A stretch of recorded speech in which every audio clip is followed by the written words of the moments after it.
नमस्कार दोस्तों, स्वागत है आपका अपना ही यूट्यूब चैनल टुडे एग्जाम पर। दोस्तों आज है 21 जून और आज जो है फेज 12 का एग्जाम था। फर्स्ट शिफ्ट की एग्जाम समाप्त होती है। फर्स्ट शिफ्ट के एग्जाम में सभी 25 जीके जीएस के ओरिजिनल क्वेश्चन, साथ ही साथ अंग्रेजी के 5 क्वेश्चन आप और देखेंगे। आज मेरा फेवरेट बच्चा जो सूरज नाम है इनका, है ना, जो आप वीडियो में कॉमेंट भी देखते होंगे, इन्होंने टेलीग्राम के माध्यम से मुझे अधिकांश क्वेश्चन प्रोवाइड कराए, उनका बहुत बहुत धन्यवाद।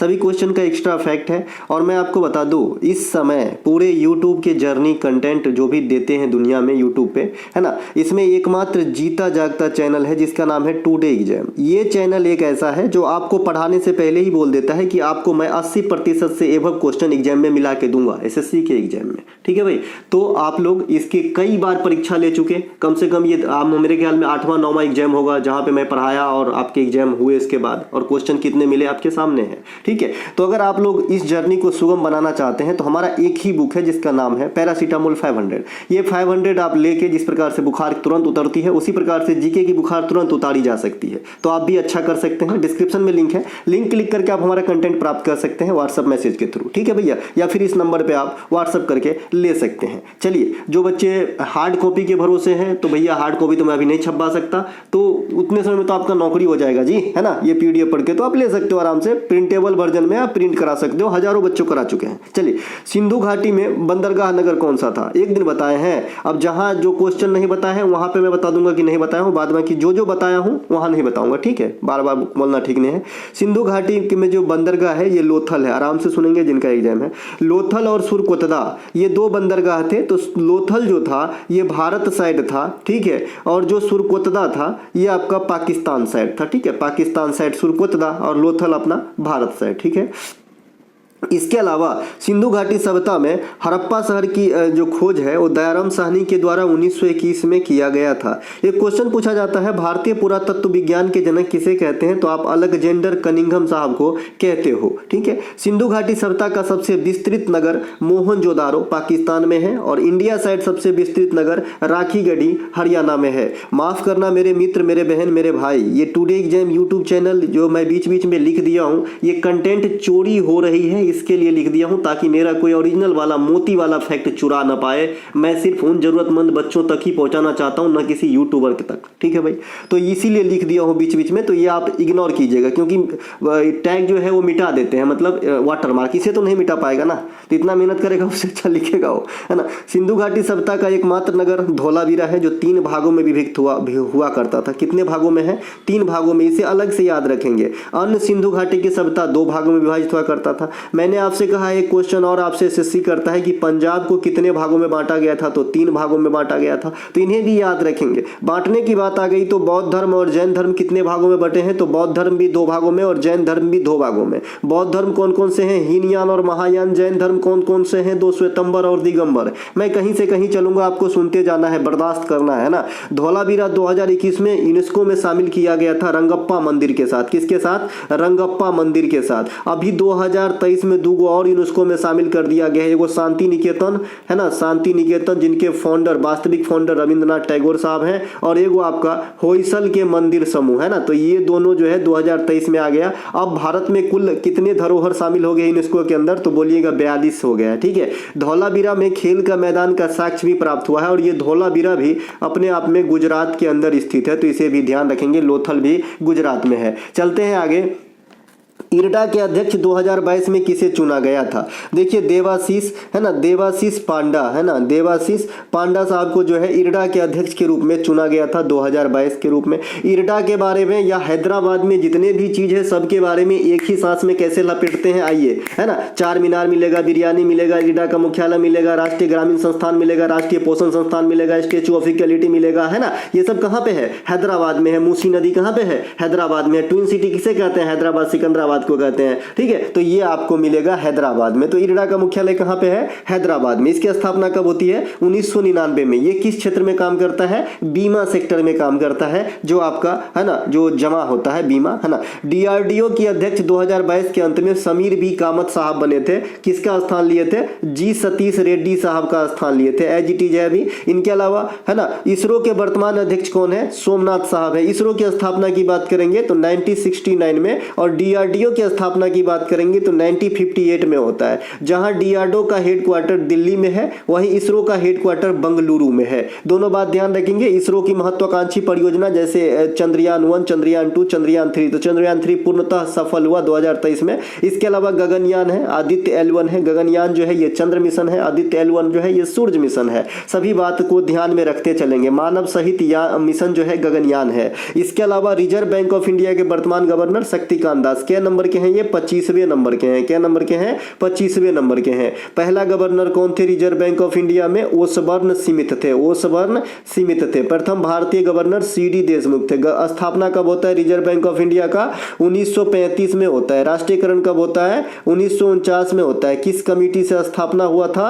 हिल्टन यंग कमेटी से स्थापना हुआ था। क्या क्या काम है आरबीआई का? मौद्रिक नीति बनाना, है ना, नोट जारी करना, है ना, प्रतिभूतियों की लेन देन करना, है ना, सरकार की बैंकर की काम करना, कमर्शियल बैंक को लोन देना, मुद्रास्फीति पे नियंत्रण रोक लगाना, मतलब निगरानी करना, कम करता है नोट कम छापना बंद करके, MFI कंपनी को रेगुलेट करना, सभी बैंकों का पंजीयन करना, ये सब किसके काम है? आरबीआई के काम है ना। इनके अलावा रेलवे बोर्ड के प्रथम महिला अध्यक्ष और वर्तमान भी कौन है? जया वर्मा सिन्हा मैडम। जया वर्मा सिन्हा मैडम है। इनके अलावा भारतीय ओलंपिक कमेटी की प्रथम महिला अध्यक्ष PT उषा अब भी एज पोस्ट पे ही है। PT उषा जो है इनका पूरा नाम पिलवाल कंडीटेका परवीन उषा है। आपने 7 क्लास में पढ़ा था, मैं तो पढ़ा था हिंदी में, आप लोग भी पढ़े होंगे। मैं बिहार से हूँ, हो सकता है आपके यहाँ ना हो। वो सिलेबस था एक इनका पूरा नाम वहाँ पे था, पिलवाल कंडीटेका परवीन उषा। इतना बड़ा नाम है इनका, तब से याद है मुझे। इनके अलावा PT उषा जो ये आपका भारतीय ओलंपिक कमेटी है, इसकी गठन 1927 में हुआ था। और ये कौन किए थे? दोराबजी टाटा। कौन किए थे? दोराबजी टाटा।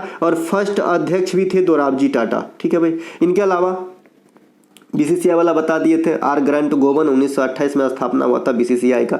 इब्न बतूता किस देश से? भाई इब्न बतूता मोरक्को से है। कल भी बताया था, आज सवेरे भी बताया था, सब दिन बताते आया हूँ। दिल्ली सल्तनत तो यूं चट कर गए होंगे, है ना। तो ये दिल्ली सल्तनत से है। इब्न बतूता आपके मोरक्को से आए थे। मोरक्को किधर गया? इधर लिखा है। और इन्होंने एक रेहला नामक ग्रंथ लिखा था, जो किस भाषा में लिखी गई थी? तो अरबी भाषा में लिखी गई थी। इब्न बतूता किसके काल में आया था? MBT के काल में आया था। मोहम्मद बिन तुगलक के काल में आया था भारत, है ना। इसे काजी भी नियुक्त किया गया था। इनके अलावा फहियान और हेनसांग ये दोनों चाइनीज थे। और ये जो आए थे, फहियान आया था आपका विक्रमादित्य के काल में, और हेनसांग आया था आपका हर्षवर्धन के काल में। विक्रमादित्य को ही चंद्रगुप्त सेकेंड कहते हैं दादा, है ना। चंद्रगुप्त सेकेंड जो है विक्रमादित्य को ही कहते हैं, तो इन्हें भी ध्यान रखेंगे, ठीक है। राजा विक्रमादित्य, है ना। इसके अलावा हर्षवर्धन से कुछ क्वेश्चन आपके एग्जाम में आ जाता है ना। और हेनसांग से भी आता है।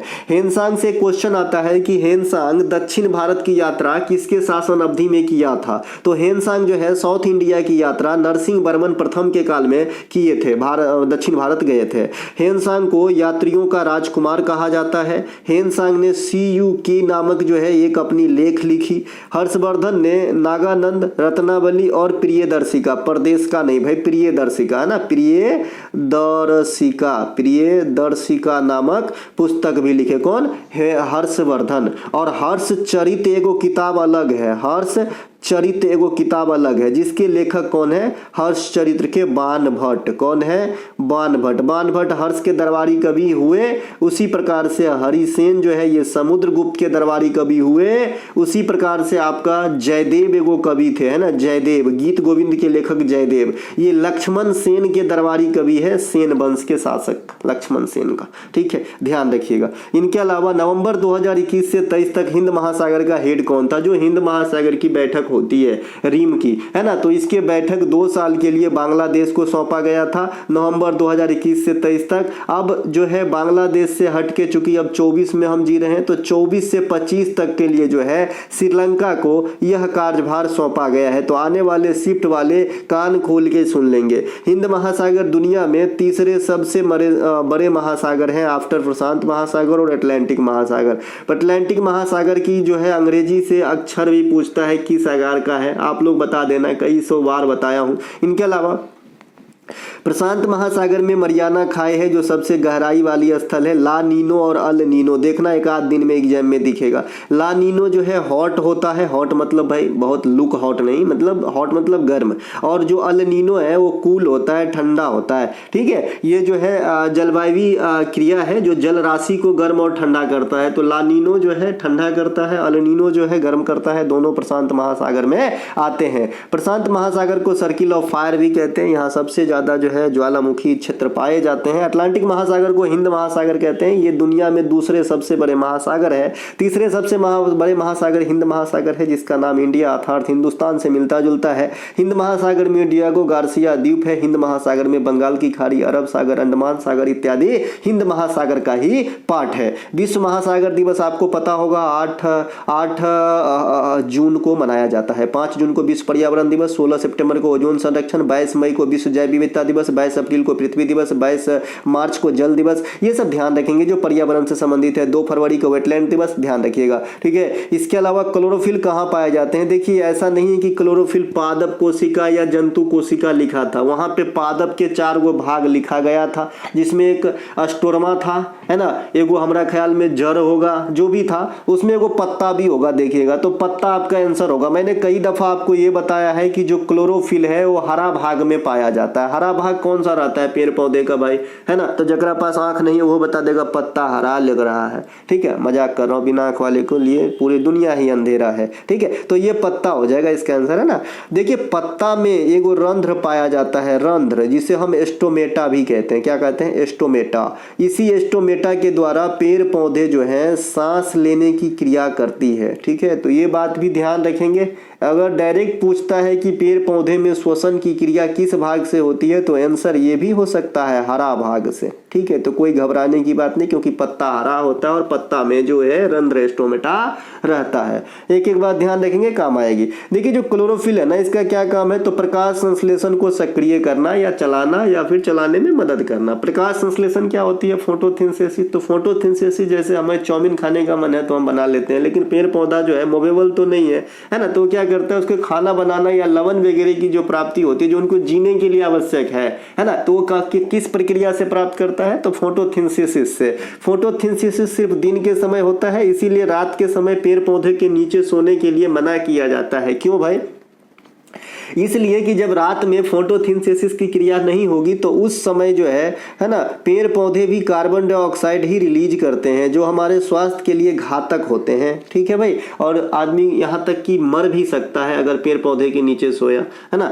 तो हो सकता है भाई, तो भूत प्रेत का नाम लग सकता है ना। इसके अलावा जो प्रकाश संश्लेषण है इसमें अनिवार्य घटक क्या क्या होते हैं जो आपको चाहिए? तो क्लोरोफिल चाहिए। क्लोरोफिल में आपको मैग्नीशियम धातु पाई जाती है ना। प्रकाश संश्लेषण में पेड़ पौधे को आवश्यक लवण मिल जाता है, हमें ऑक्सीजन मिल जाता है। पेड़ पौधे के आवश्यक घटक जो है मतलब प्रकाश संश्लेषण के लिए सूर्य का प्रकाश, क्लोरोफिल, कार्बन डाइऑक्साइड और जल होना अनिवार्य है। इसके अलावा पेड़ पौधों के लिए संवहनी उत्तक जाइलम और फ्लोएम होते हैं। देखिए क्वेश्चन यहाँ से मैं निकालता हूँ, देखिए मैं बता दिया मैं पुराना चावल हूँ, मैं आपको एक्सपीरियंस शेयर करने के लिए आया हूँ कि भाई क्या क्या क्वेश्चन आता है। ठीक है, देखिए यहाँ से आपको एक क्वेश्चन एग्जामिनर पूछता है कि भाई बीजों को अंकुरन होने के लिए, कई बार अटेंड किए होंगे आपने, है ना। बीजों को अंकुरन होने के लिए, अंकुरन जो उसमें आएगा स्प्राउट टाइप से, तो अंकुरन होने के लिए निम्न में से किसकी आवश्यकता नहीं होती? उसमें से एक वो सूर्य का प्रकाश भी होता है। तो सूर्य का, क्लोरोफिल का तो वहां बात होती नहीं है। तो सूर्य के प्रकाश के बिना भी बीज अंकुरित हो सकते हैं अगर उसको नमी सही से मिल रहा है तो। ठीक है भाई, जैसे आपने घर वगैरह में भी देखा होगा कि घर में भी मसूरी में गाज जन्म जाता है, तो वहां कौन सा सूर्य की प्रकाश आई? ठीक है, तो ऐसे भी क्वेश्चन बन जाते हैं एग्जाम में। ठीक है, पेड़ पौधों में एगो संवहनी उत्तक होता है जाइलम, एगो होता है फ्लोएम, है ना, फ्लोएम।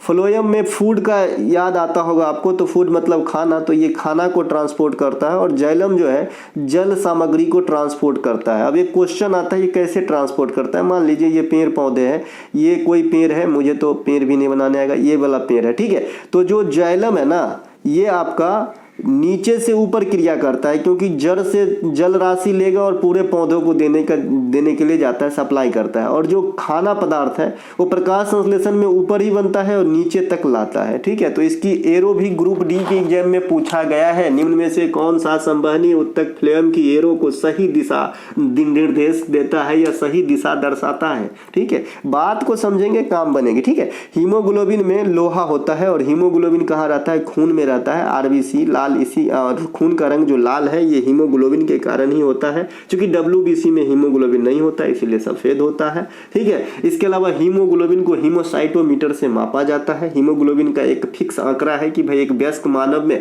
इतना ग्राम जो है इतने रक्त में होना चाहिए या इतना ml में होना चाहिए, है ना। इसके अलावा जो हीमोग्लोबिन का मेन फंक्शन है शरीर के अंदर, ये क्या है? ऑक्सीजन का जो है आदान प्रदान करना। 171 आर्टिकल पूछ लिया है। इसका मतलब है कि विधान परिषद में, है ना, कि भाई न्यूनतम सदस्य 40 और अधिकतम सदस्य उस राज्य के विधानसभा में कुल सदस्यों के 1/3 से अधिक नहीं होंगे। ये क्या होता है भाई? 1/3 से अधिक नहीं होंगे। ये क्या होता है आपका? आर्टिकल 171 में कहा गया है। विधान परिषद वाला कितने स्टेट है? तो मात्र 6, बिहार, उत्तर प्रदेश, कर्नाटक, तेलंगाना और आंध्र प्रदेश है। तो ये बात भी आपको ध्यान रखना है। एक सेकेंड, चलते हैं आगे। अब देखिए, बता दिया 171 क्या है। 6 जो स्टेट है ये बिहार, उत्तर प्रदेश, कर्नाटक, महाराष्ट्र, आंध्र प्रदेश और तेलंगाना। अनुच्छेद 79 में संसद है और इसी अनुच्छेद 79 में कहा गया है कि लोकसभा संसद के निम्न सदन होंगे, लोअर जो है आपका सदन होगा। देखिए आर्टिकल 80 में राज्यसभा है, 81 में लोकसभा है। तो यहाँ पे बहुत सारे बच्चे कंफ्यूज हो जाएंगे, 81 भी लोकसभा बता रहे हैं, 79 में बता रहे हैं। देखिए 79 में होल संसद का बात है, तो होल संसद में कौन आता है? लोकसभा, राज्यसभा, राष्ट्रपति, है ना, मिल के बनते हैं संसद।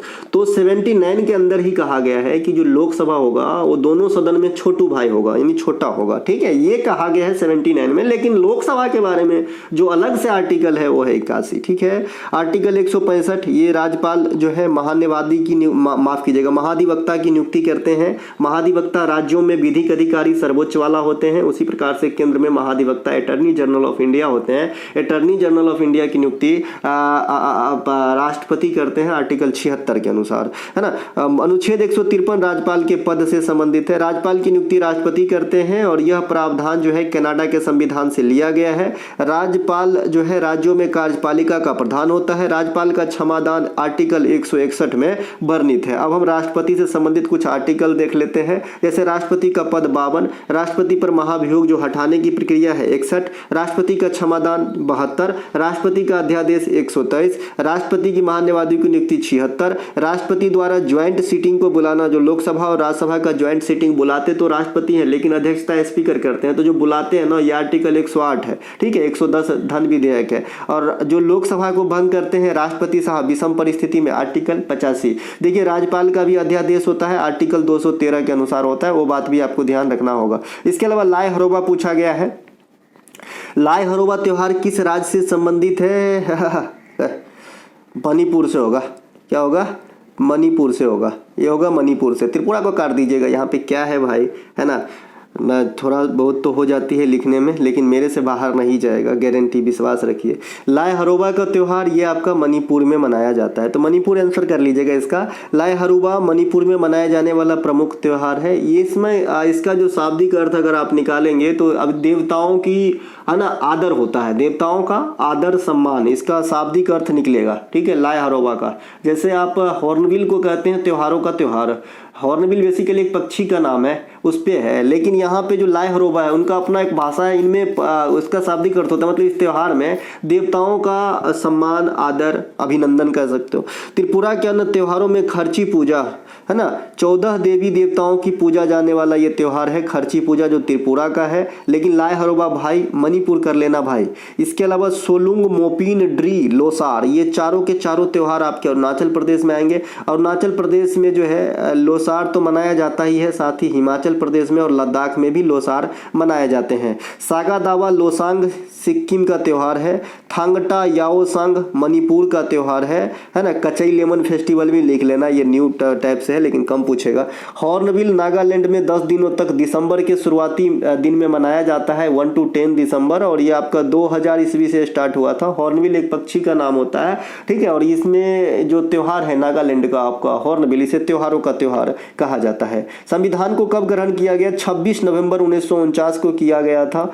संविधान सभा की प्रथम बैठक 9 दिसंबर 1946 को हुआ था। इनमें टेम्परेरी सदस्य के अध्यक्ष के रूप में सच्चिदानंद सिन्हा उस सदन में बैठे सभी सदस्यों में सबसे बुजुर्ग थे, तो उन्हें चुन लिया गया। उनके अलावा आगामी बैठक 11 दिसंबर 1946 को हुआ, जिनमें अस्थायी परमानेंट अध्यक्ष के रूप में डॉक्टर राजेंद्र प्रसाद को चुना गया। इसके अलावा संविधान सभा के समक्ष उद्देश्य प्रस्ताव को जो पेश किए थे, ये 13 दिसंबर 1946 को जवाहरलाल नेहरू साहब ने पेश किए थे। संविधान बनकर तैयार हुआ था 26 नवंबर 1949 ईस्वी को। संविधान लागू हुआ था 26 जनवरी 1950 ईस्वी को। तो इतना दिन का गैप क्यों है? तो गैप क्या है आपको पता होगा, लाहौर अधिवेशन 1929, जिसमें हमने पूर्ण स्वराज की मांग की थी और जवाहरलाल नेहरू साहब इसकी अध्यक्षता किए थे। तो उसमें एक डेडलाइन था, उसी के तहत हमने 30 जनवरी, है ना, 30 जनवरी को जो है हमने 1930 में 30 जनवरी 1930 में जो है हमने पहली बार अनऑफिशियली स्वतंत्रता दिवस झंडा फहराकर मनाए थे। तो उसी दिन को तरोताजा करते हुए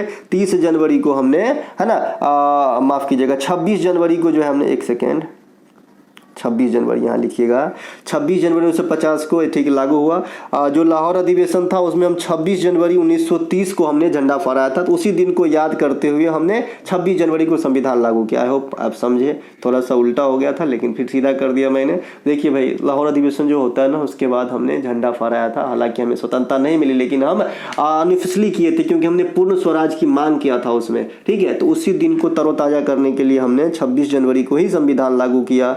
ये थोड़ा दिन हमने वो इंतजार किया, नवंबर से लेकर जनवरी तक। इसके अलावा जो प्रथम संविधान थे उसमें चीफ गेस्ट जो है कौन आए थे प्रथम गणतंत्र दिवस के अवसर पे? तो इंडोनेशिया के राजनेता आए थे, डॉक्टर सुकर्नो।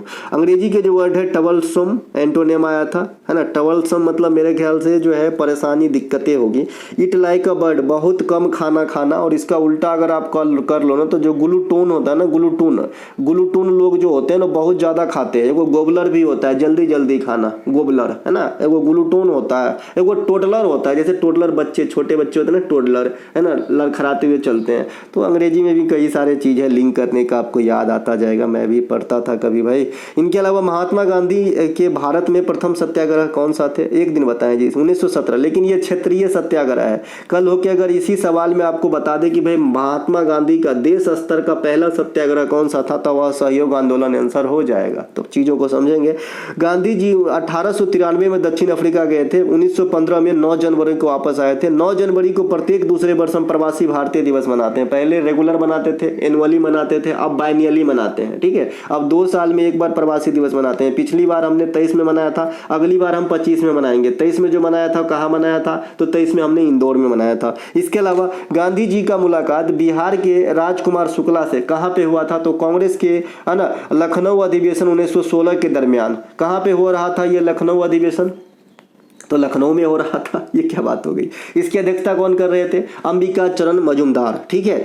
इसी में जो है राजकुमार शुक्ल ने गांधी जी को कहे कि भैया आप साहब जो हैं आप आइए चंपारण, वहां पे दिक्कतें हैं। क्या दिक्कत है भाई? 3 कट्ठिया पद्धति चलाया जा रहा है। ये क्या है? तो 20 कट्ठा में 3 कट्ठा नील की खेती करनी पड़ रही है अंग्रेज की दर से, ठीक है। तो इससे हमें छुटकारा दिलाइए। तो चंपारण सत्याग्रह में भाग लिए थे 1917 में राजकुमार शुक्ल के आमंत्रण पे। ये भी क्वेश्चन रेलवे पूछता है, किसके आमंत्रण पे। इसके अलावा कांग्रेस के 1916 अधिवेशन की जिक्र करना जरूरी है। अंबिका चरण मजूमदार इनकी अध्यक्षता किए थे। इसी में जो गरम दल और नरम दल अलग हो गए थे आपका 1907 अधिवेशन सूरत, जिसकी अध्यक्षता रास बिहारी घोष कर रहे थे, तो ये फिर से एक हो गए। इसके अलावा इसी अधिवेशन में मुस्लिम लीग और कांग्रेस भी एक हो गए। तो जो गरम दल और नरम दल एक हुए वो किसके प्रयास से हुए? तो एनी बेसेंट के प्रयास से हुए थे, ठीक है। गांधी जी ने नेटाल इंडियन कांग्रेस की स्थापना साउथ अफ्रीका में किए थे। गांधी जी जो है टॉल्स्टॉय फॉर्म और फिनिक्स फॉर्म से भी जुड़ा रहा था। गांधी जी जॉन रस्किन की पुस्तक unto the last, direct पूछा जाता है किसकी पुस्तक है, इनसे संबंधित रहे थे। गांधी जी के प्रमुख लेखों में Harijan, Young India, My Experiment with Truth, Swaraj, Navajivan, Indian Opinion, Ethical Religion इत्यादि प्रसिद्धि है। नवजीवन समाचार पत्र था, गुजराती भाषा का ध्यान रखिएगा। गांधी जी के राजनीतिक गुरु गोपाल कृष्ण गोखले थे। गांधी जी 1920 में असहयोग आंदोलन, 1924 में बेलगांव अधिवेशन की अध्यक्षता कांग्रेस की, 1931 में गांधी अरविंद समझौता, 1932 में गांधी अम्बेडकर समझौता, 1942 में भारत छोड़ो आंदोलन से जुड़े रहे थे। ये short at history Abhinav Bindra अपने किताब से बाहर नहीं जाएगा भाई, एकदम फिक्स है ना। अभिनव बिंद्रा की पुस्तक है, कल यही दिखाए थे, और कल जहां आप कंटेंट चोरी वाला वीडियो देखे होंगे वहां पर भी ये इमेज लगाया गया था, वहां पे आप देख सकते हैं, है ना। तो शर्म आता है मुझे ऐसे लोगों पे जो जिसको खुद भी कुछ दिमाग नहीं लगाना है, गूगल का कॉपी पेस्ट करना है और दूसरे का कंटेंट चुराना है, ठीक है।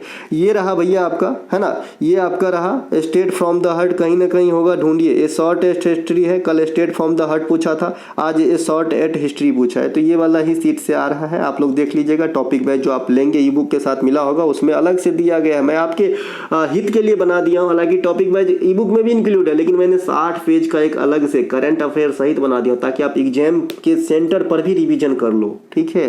रामनवमी का त्योहार किस महीने में हिंदू कैलेंडर में? चैत्र। होली का त्योहार हिंदू महीने में फागुन महीने में, फगुआ है ना, फगुआ है ना, खेलेया होली हो खेलेला होली गीत भी है। अंबुबाची मेला ये जून महीने में लगता है, कहाँ पे? असम में। हॉर्नबिल त्योहार प्रतिमा साल जो है दिसंबर महीने में लगता है, कहाँ पे? नागालैंड में। इसके अलावा मकर संक्रांति का त्योहार प्रतिवर्ष जनवरी महीने में 14 या 15 जनवरी को डेट फिक्स है। लोसांग त्योहार सिक्किम में चंद्र कैलेंडर के अनुसार 10वें महीने में VVI करके रखना है इसको, बड़े बड़े एग्जाम CGL वगैरह के लिए। इसके अलावा दुर्गा पूजा अश्विन महीना में मनाया जाता है, जबकि दीपावली और छठ जो है ये कार्तिक महीना में मनाया जाता है। छठ पूजा बिहार से संबंधित है, 4 दिनों तक चलती है, भगवान सूर्य की पूजा होती है। निम्नलिखित में से कौन सा खारे पानी का झील है? ऑप्शन में सांभर दिया गया था, सांभर राजस्थान में। उदयपुर को झीलों का शहर कहते हैं, जोधपुर को ब्लू सिटी राजस्थान के अंदर, और आपका जयपुर को पिंक सिटी कहा जाता है, ये सब ध्यान रखेंगे। इनके अलावा बुलर झील को ताज़ा पानी का झील है ना, बुलर झील को ताज़ा पानी का जो झील है जो जम्मू कश्मीर में है, ये प्लेट टेक्टोनिक से निर्मित है। खारे पानी की सबसे बड़ी झील इंडिया में चिल्का झील है। भारत में सबसे बड़ी झील वेम्बनाड झील है जो केरला के अंदर है, ध्यान रखेंगे। ये 5 वो झील का समूह है जो विस्तृत झील के समूह में आता है, जिसमें मैंने बताया कि भाई मिशिगन खाली अमेरिका में ही रहता है, बाद बाकी 4 जो है अमेरिका और कनाडा में रहता है। इनके अलावा बिंबावती देवी का संबंध पूछा है, मैंने बताया आपको 3-4 देवियां याद रखना है, बाद बाकी आपके अधिकांश जो है मैं ट्रिक से बता दूंगा कि शास्त्रीय नृत्य के कौन से कैरेक्टर होते हैं।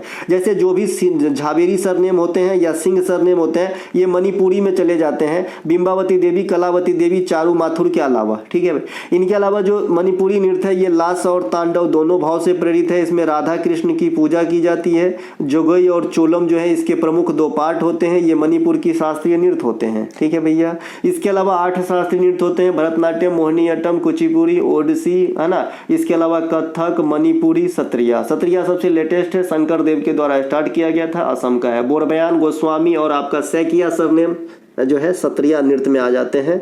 सिंह सरनेम आपका मणिपुरी में आ जाते हैं। रेड्डी फैमिली कहाँ पे आ जाएगा आपको?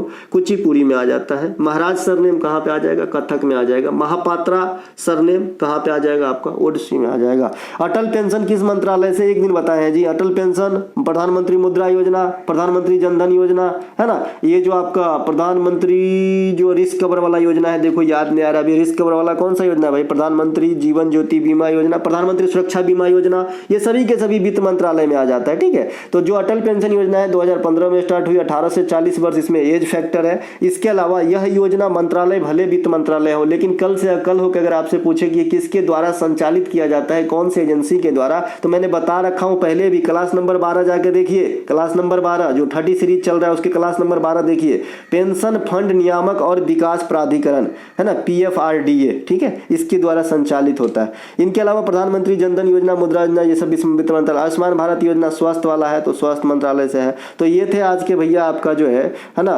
जोरदार एनालिसिस। अच्छा लगे तो लाइक करें, सब्सक्राइब करें। हम मिलेंगे अगले वीडियो में। कोई भी कंटेंट चाहिए डिस्क्रिप्शन में लिंक है, आप लिंक क्लिक करके व्हाट्सएप मैच करके थ्रू प्राप्त कर सकते हैं। जय हिंद दोस्तों।